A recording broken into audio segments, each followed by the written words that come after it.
In the previous 100 days I spent in the nuclear age, I invaded and conquered a hostile aircraft carrier and converted it into an oil refinery. I also started a massive underground hangar for my fallout bunker that ended up being too big to finish in the last video. Now, moving forward, my goals are simple. I must obtain the final element in the nuclear craft mod, Californium, which will unlock the secrets of the space age and beyond. But there is something else I must also obtain before I progress to the space age, and that is a fission bomb. With numerous planets and multiple galaxies to explore, I would be unwise not to create a weapon of last resort. This mod pack is entirely custom and built by me, with numerous config tweaks and custom crafting recipes. I will eventually release the mod pack myself on CurseForge, but that won't be for some time yet. 30,000 likes and I'll do 100 days in the space age. You can find a nuclear age content mod pack on my Discord server, so be sure to join that and follow me on Twitter. Also, if you haven't already, consider subscribing. We're trying to get to 200,000 subscribers and I need your help. Hope you enjoyed the video. My reactor right now, it's kind of slow. It's not very epic. Well, it's actually fine for a different type of nuclear fuel that I was burning. But we want to burn TBU fuel because it depletes into something that I need a lot of. And I managed to somehow get like 1,000 RF out of just unaltered TBU fuel, which is rather impressive. But we also need to make a ton of asphalt concrete for our hangar floor. That's one of our main priorities now that we have bitumen that we can acquire. But I also want some more food because, well, it just kind of gets boring eating one food all the time. Also, it's a little bit difficult and just time consuming making the bean melts. So I decided to plant a grape orchard so that we could try to get some raisin cookies. But unfortunately, literally the next day, it became winter and they stopped growing. And I couldn't bone meal them either. I just don't feel like making greenhouse glass. I guess I could put them in a garden close, but it's just not worth it. Just unfortunate timing.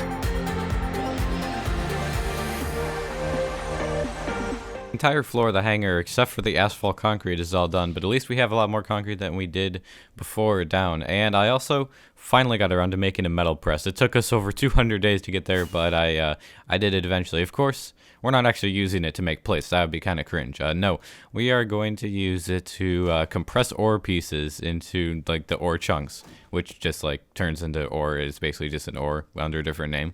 Basically, it's like a 2x2 packing mold or something, and since it's a 2x2 recipe, the metal press can actually do it, so it's like a super basic auto crafter, and I was able to set it up so that the ore pieces coming out of my auto sieves were just getting compressed instantly into the ore themselves, and I didn't have to like manually craft it, which was a big time saver.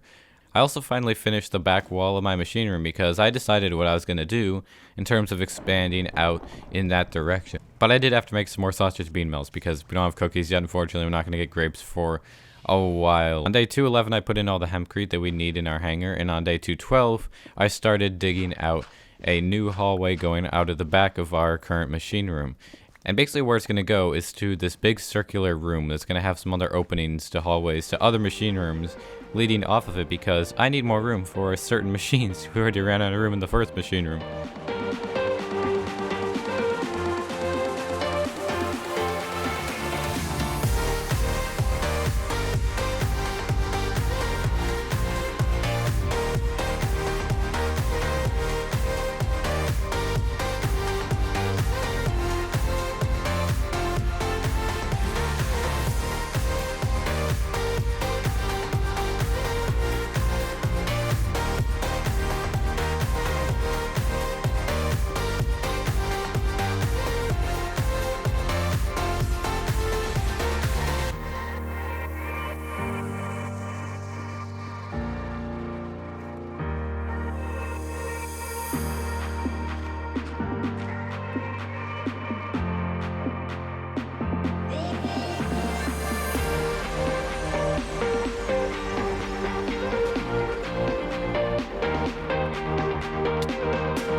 My new machine room is the same size as our old one, and it just needs to hold a few multi-block machines, namely the machines that are used to make biodiesel, basically the industrial squeezer, fermenter, and then the refinery thing. I think that's what it's called. And we need biodiesel for our mining drill that we made in the Industrial Revolution, which is extremely, extremely helpful. So on day 217, I made the squeezer and I started to get plant oil. And on day 218, I made the fermenter, and I had to start growing melons in a garden cloche and then smashing them in a metal press to get lots of melon slices, which I would then ferment into ethanol because it's like one of the easiest ways I can do that. And then I take the ethanol and the plant oil in a refinery thingy and give it some power, and it turns into biodiesel, and that's the fuel for our mining drill. And you may be wondering why I even want a mining drill because we have vein miner. Well, the mining drill is a bit more precise, but while also breaking more than one block. So that's why we want it. It'll help me with the hangar a lot. I made all the modifications for the mining drill, like the tank, the lubricator thingy, and like the speed upgrades. And on day 220, I was able to make it, upgrade it, and we were all set to go. It even gave me a cool shader from the shader grab bag thing, which basically is just like a different skin texture thing for the mining drill. It's all purple now. I immediately took that mining drill and put it to good use working on the walls of our hangar. But yeah, I pretty much just have to make the walls of my hangar now, and you can see on screen that it took a lot of days. It was not easy, but we got it done eventually. It was very epic in the end.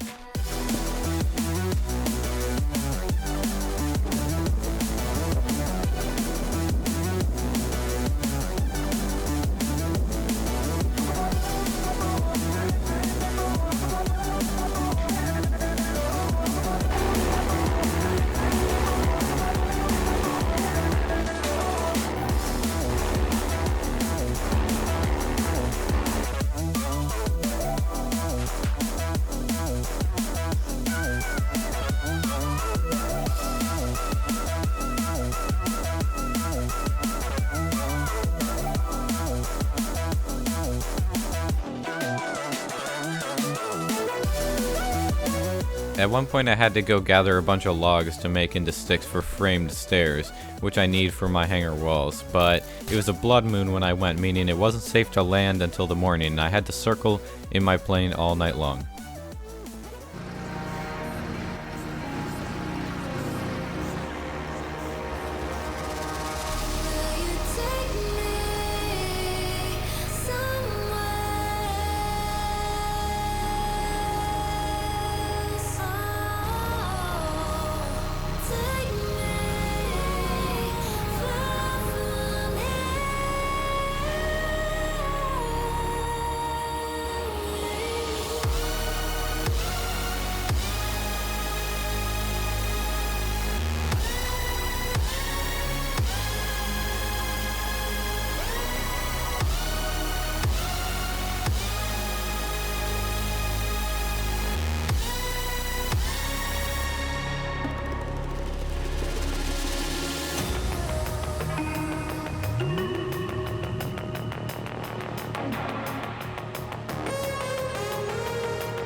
I had a smart idea of going to chop down the remains of trees that had been hit by a tornado in the past, so I didn't have to chop down any living trees.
And with that, the walls of our hangar are finished. All that remains is the floor, which just needs the asphalt concrete. As I get more bitumen, we can do that, and something with the ceiling. I don't know if we'll get to that this video. But I turned my attention now to some other things I had to deal with. I made a bunch of more metal barrels to take to my aircraft carrier so that I could get more of the various fuels from my distillation tower. I don't have a great place to store them quite yet, so I'm just using barrels for now. And the only reason I really need to store them at all is so that I can get the bitumen from processing them. But it was also time to upgrade the onboard reactor because it served its purpose up until this point, but it could be a lot better. We have the materials to make it way more efficient. I went back to my base and I started making additional coolers and reactor components, but I also realized that I depleted 26 TBU fuel in 37 days, or a little more than that. And TBU fuel gives you a lot of Neptunium-236 when you reprocess it, and you can use that Neptunium-236 to make a Neptunium nuclear fuel, which when depleted will give you Plutonium-238. Are you following? Have I lost you yet? Either way. Anyways, Plutonium-238 is what you need for plutonium RTGs, which is just the things that produce power constantly at a low level. So I made some of the Neptunium fuel and brought it back to my aircraft carrier, and I also expanded the reactor to be like 2 blocks tall instead of 1 block tall. And I was able to get a lot of power out of it, which is great because I needed to power the heavy machinery, namely the pump jack. But as we progress through the elements and get more radioisotopes, our radiation levels will increase significantly, and we're going to need a way to remove that radiation, especially as we get to californium, as that is a component of a subcritical plutonium-239 sphere, one of the components of a fission bomb. So that is our ultimate goal, is to obtain californium-252, which is one of many californium isotopes, and it is significantly radioactive. So I visited a nuclear wasteland biome not far from the aircraft carrier, presumably the site of a previous failed nuclear experiment, and gathered glowing mushrooms which can be used later down the line to make a substance that will help remove radiation.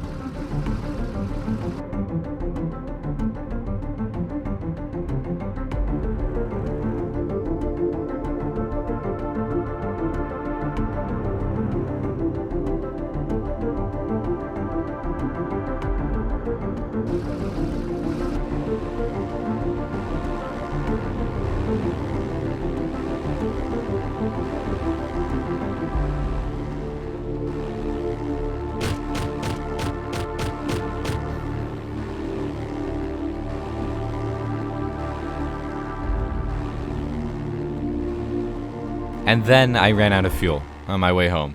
And because these physics are amazing, we just kind of sat in midair. We just kind of floated, and I could pivot around an axis.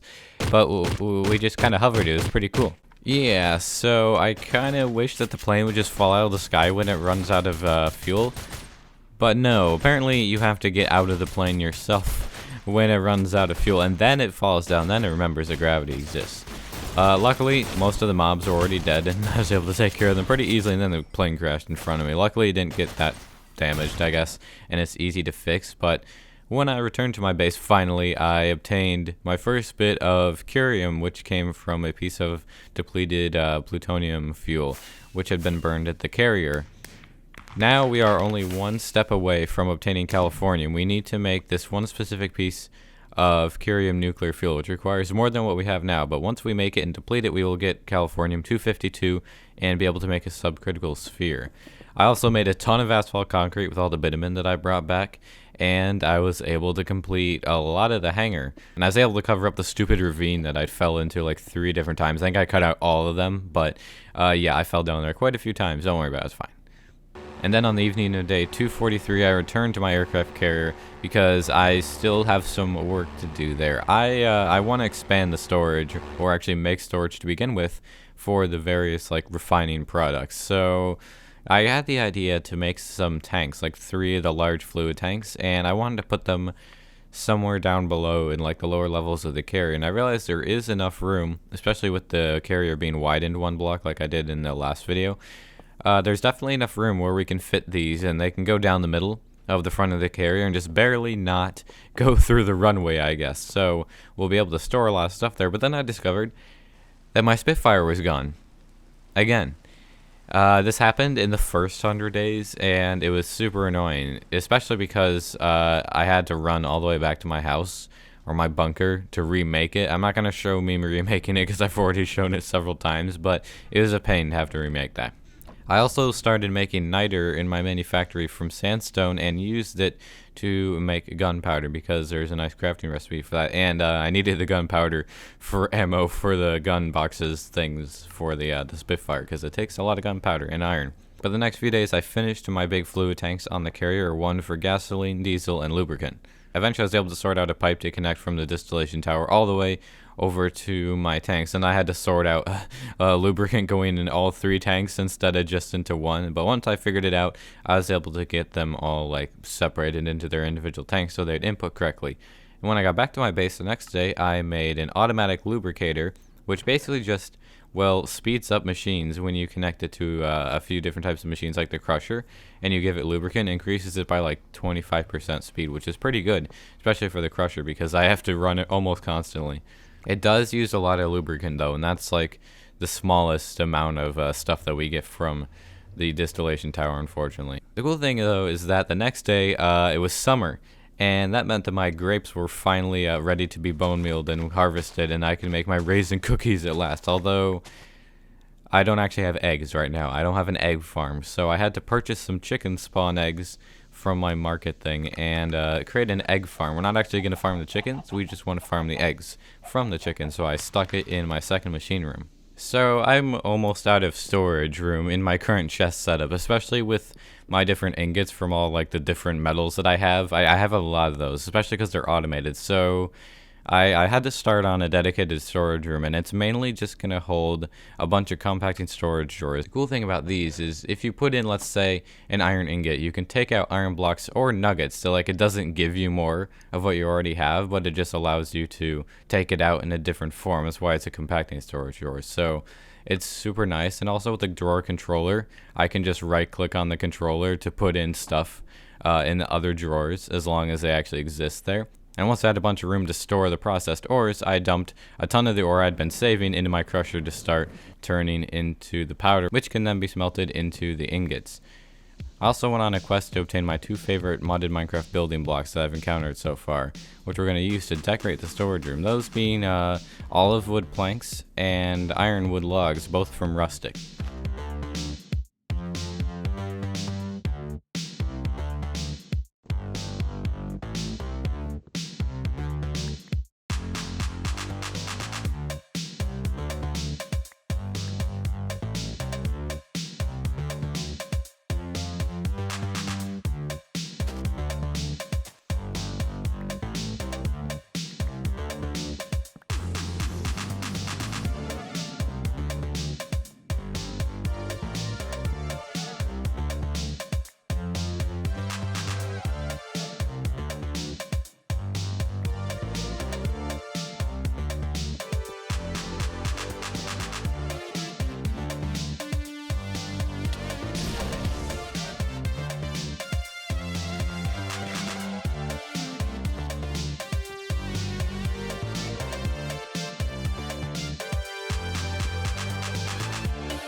With the completion of our second machine room, it was finally time to start on the second reactor room.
The layout of our second reactor room is going to be the exact same as the first one, so it's going to be really easy to build. I just have to actually dig out the area, which is pretty easy with the mining drill.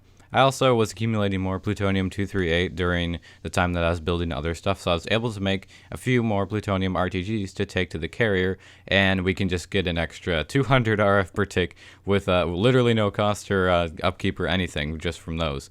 In other words, we can run our machines better, and I also grabbed a few more lubricant barrels while I was there to take back to the crusher.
In addition to a subcritical sphere made out of plutonium, our fission bomb is going to require 8 compression charges, and each compression charge takes 3 pieces of aerotol, which is incredibly complicated to build. I looked in depth at the recipe for this on day 271, and it's not going to be easy. We need stuff from crushing obsidian in addition to a bunch of other gases and fluids and everything. So I really got to get started on this. I'm not going to try to break down the recipe for you just by talking, but you can see on screen now, this is the formula that I came up with to create 1 piece of barium nitrate, which when you combine it with molten TNT turns into baritol. That's what I had to do many times. But I also need a bunch of materials for machines, so I went and got a ton of soul sand, and you're probably wondering why I need soul sand. Well, I can turn it into compressed soul sand, and then I can use it in like an autosieve, and it gives me tons of nether quartz, and I can use that with some cobblestone to make diorite, which I can then crush and sieve for a bunch of lead, boron, lithium, and magnesium. In other words, all the things that I'm not currently getting from sieving gravel. And I need all of those things in the machines that I'm making. And the first machine that I made out of all the ones I need, you can see all of them actually in my bookmarked area in JEI, was the rock crusher. So I could start crushing some andesite to get beryllium, which I need for a nitrogen collector, and I also need to crush obsidian to get witherite.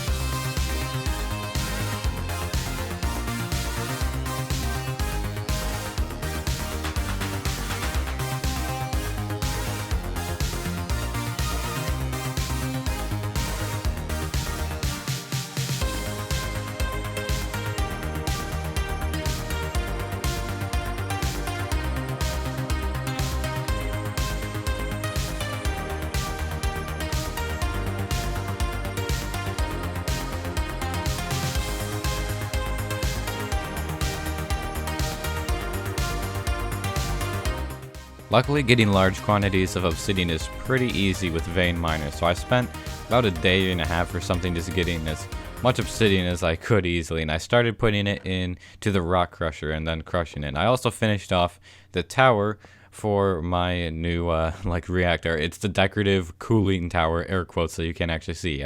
Yeah, and I got my first bit of witherite on day 277. On 278, I took my plane and flew around my area a little bit just to see how it was looking, and it looks really cool with all the smoke particles that are steam particles, actually. I set up my second reactor on day 278, and the next couple days were just spent making components for it, like coolers and cells and moderator blocks and things like that, and I eventually got it so that I could burn like HEP-239 fuel, which will give me a bunch of curium, which is what I need to make the curium nuclear fuel to get californium. So we'll be able to get that relatively soon. I even added a floodlight to illuminate the second cooling tower during the nighttime to make it look neat like I did with the first cooling tower. But the next day, I made the fluid enricher so I can get witherite water from witherite dust from the obsidian. And the witherite water is one of the things that I need to make barium nitrate. But the next machine that I had to make was the electrolyzer, which basically separates water into a bunch of different like components, I guess, into its components like oxygen, hydrogen, and there's like one other thing I think that gives you a tiny bit of. But I'm interested in the oxygen because that's what I need a fair bit of. But I also needed a fair bit of redstone, so I went back down underground to grab as much redstone as I could from where I'd already vein mined, and I also grabbed a bunch more obsidian because I realized I would need more witherite water than I already have. But on day 282, I was able to make my first piece of LECM-245 nuclear fuel, which when depleted will give us several isotopes of californium, including californium-252, which is what we need for the subcritical sphere. Next day, I had a battle with my frames, literally, and I had to turn off my shaders, as you can see here, because, well, there was a lot of grass and a lot of winter gardens around my area, and it was destroying my frames. That's because winter gardens spread naturally by themselves, and the grass was being created by carbon. So I had to get rid of that. It was a bit annoying. But on day 284, I made the chemical reactor, which will take various different like gases and liquids and turn them into other things. In my first thing that I had to use it for, I used oxygen and nitrogen to make nitric oxide, which is the first of many things I need a lot of. And when I combine it with yet more oxygen, we get nitrogen dioxide, which is another thing we need. I suppose now is as good a time as any to tell you that, well, we need a californium RTG to go to space for the nose cone of our rocket. That's why we couldn't go before, but now you see, now it is revealed.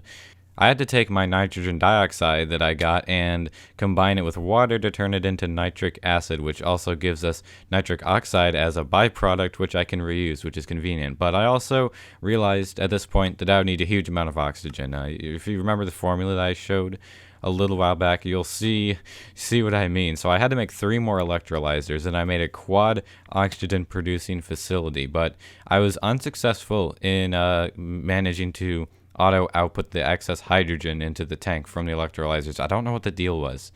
But either way, on day 287, my curium nuclear fuel depleted, and it was incredibly radioactive. It was really bad. I had to rush it over to the fuel reprocessor and shove it in as fast as I could. But when it was done, it gave us californium and berkelium, the 2 elements that we did not already have, and one of those elemental isotopes was californium-252. In other words, I can now make my subcritical plutonium-239 sphere. And with that, the first component of our fission bomb is complete. And another good thing is that I obtained 5 buckets of barium nitrate solution from the nitric acid and witherite water, which is enough to make 1 piece of baritol, which is 1 out of 24 that I need, which I know now that I need. You'll see in a sec, but we did get a really strong tornado that kind of interrupted our work and pulled me out of the reactor cooling tower thing and up into it. The cool thing about all of the like smoker things is that you can see exactly where the funnel of the tornado is from all the particles. I had to make a bunch of food as well because I'd run out of all the food I was eating, and I discovered that I was at 56% irradiation, which meant that it was time to get out my glowing mushrooms and make some radaway fluid because I was getting weakness and mining fatigue. Two things I don't want to be getting right now. I spent several days working on obtaining 40 barium nitrate, which is what I thought I would need to make my 8 compression charges, but my math was off and I did not realize for a bit. So I went about my business. I put down asphalt and I made my radaway so that I could get rid of 300 rads of irradiation, which will take me down to about like 20% irradiation.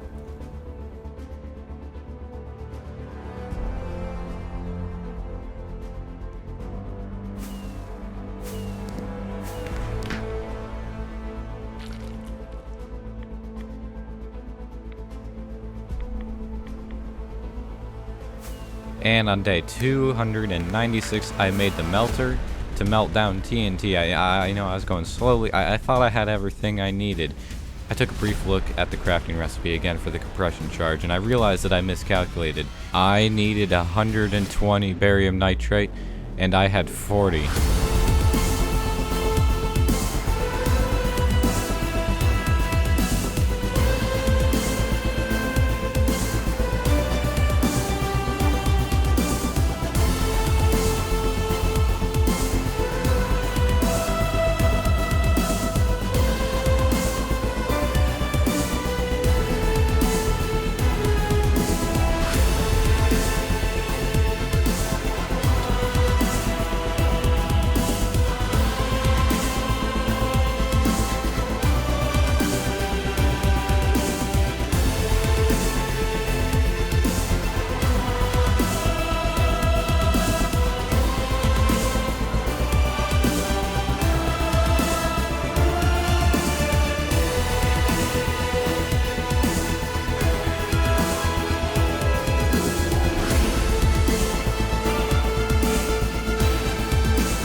there we have it.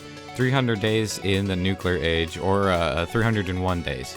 Like I said earlier, 30,000 likes, and I'll do 100 days in the space age, technically 400 days total on this world, where we will venture to the moon and unlock new technologies and meet new enemies. But that's going to be all for this video, guys. Thanks for watching. I've been Sbeev, and I'll see you in the next video or live stream. Bye.